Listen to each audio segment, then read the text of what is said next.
Salut les amis pêcheurs et bienvenue sur ma chaîne pour votre rendez-vous habituel avec le bulletin météo et le pronostic de pêche. Aujourd'hui, nous allons parler du 1er décembre 2025, une journée qui, croyez-moi, réserve son lot de défis et de belles opportunités. Si vous pensiez que l'hiver rime avec trêve de la pêche, détrompez-vous. Ce premier jour de décembre nous offre des conditions intéressantes à condition de bien s'équiper et de connaître les astuces du jour. Restez avec moi, car je vais vous donner toutes les clés pour ne pas rentrer bredouille. Ce 1er décembre 2025, le temps en France sera marqué par des températures fraîches, oscillant entre 3 et 8 degrés Celsius en moyenne.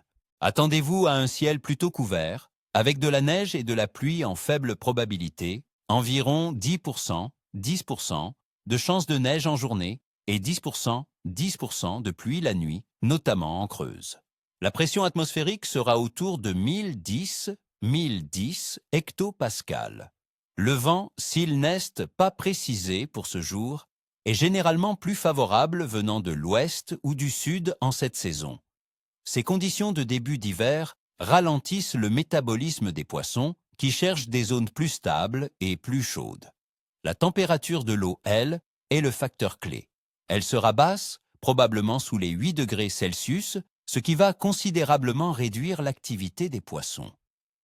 Les poissons sont des animaux à sang froid, donc leur corps s'adapte à la température de l'eau. Ils se déplaceront moins et leurs périodes d'activité seront plus courtes. C'est pourquoi il faudra privilégier les zones plus profondes des lacs et des rivières, là où l'eau est un peu plus stable et donc chaude. Les fosses et les alentours des bondes dans les étangs sont de bons spots. Et petite astuce, les bordures exposées au soleil l'après-midi peuvent aussi réserver des surprises. Quant à la lune, amis pêcheurs, le 1er décembre 2026 nu est sous l'influence d'une lune gibbeuse croissante, illuminée à 86,06%, 86,06%. La pleine lune n'est que dans quelques jours, le 5 décembre.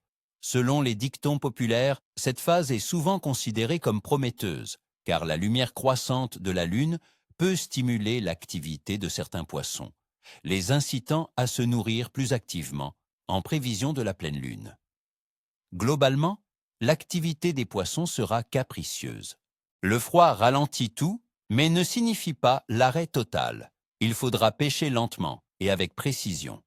Maintenant, passons au pronostic par espèce. Le brochet, pike. Où chercher?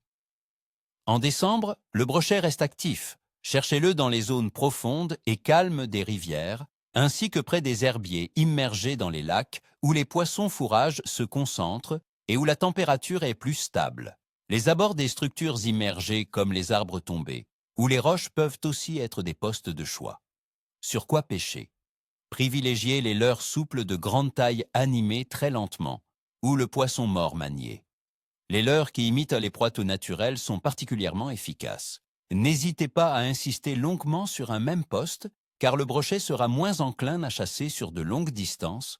Un petit vif posé au fond ou au flotteur peut aussi faire des merveilles, surtout s'il est bien présenté près du fond. Le sandre, zander. Où chercher? Le sandre, comme le brochet, se trouve dans les fosses profondes et les zones à courant lent des rivières, ainsi que dans les grands lacs. Il se rapproche des bancs de poissons blancs qui se sont regroupés en profondeur. Les cassures de pente et les zones structurées du fond sont à prospecter minutieusement. Sur quoi pêcher? Optez pour des leurres souples montées en texan ou sur tête plombée légère, animées en linéaire très lent ou en dandine sur le fond. La pêche à la tirette avec un petit vif ou un verre peut aussi être redoutable. Rappelez-vous, en hiver, la lenteur était votre meilleur allié. Le coup de midi est souvent le plus productif pour ces carnassiers. Les gardons et rotangles, roach and rod. Où chercher? Ces poissons blancs peuvent être capricieux par temps froid, mais ils sont actifs si la température de l'eau est supérieure à 3 degrés Celsius. Recherchez-les dans les zones peu profondes et ensoleillées des étangs et des lacs, près des bordures qui ont pu bénéficier des rayons du soleil, ou dans les zones d'herbiers qui offrent un abri et de la nourriture. Dans les rivières et canaux, les zones urbaines ou les ports peuvent retenir une eau légèrement plus chaude. Sur quoi pêcher? La pêche au cou reste la technique de prédilection. Utilisez des lignes fines et des hameçons discrets. Pour les appâts, le motile ou le petit asticot sont souvent les plus efficaces. Amorcez peu, mais régulièrement avec des farines sombres et peu collantes pour ne pas saturer le poisson. Une petite astuce, pêchez avec le soleil dans le dos, vous serez sur la rive la plus chaude. Alors, chers amis, mon pronostic pour ce 1er décembre 2025 est un fleuve qui sera capricieux, mais avec de belles opportunités pour les plus persévérants et les mieux préparés.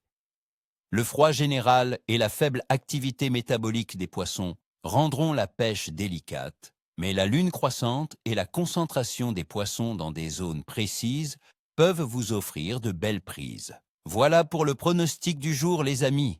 J'espère que ces conseils vous seront utiles pour votre prochaine sortie. N'oubliez pas, l'important est de s'adapter et de prendre plaisir au bord de l'eau. N'hésitez pas à partager vos expériences dans les commentaires. À quoi avez-vous pêché ces derniers jours? Quels sont vos plans pour ces premiers jours de décembre? Et bien sûr, si cette vidéo vous a plu et que vous voulez d'autres pronostics de pêche, abonnez-vous, mettez un pouce bleu et activez la petite cloche pour ne rien manquer. D'ici là, ni queue ni tête, et à très vite au bord de l'eau.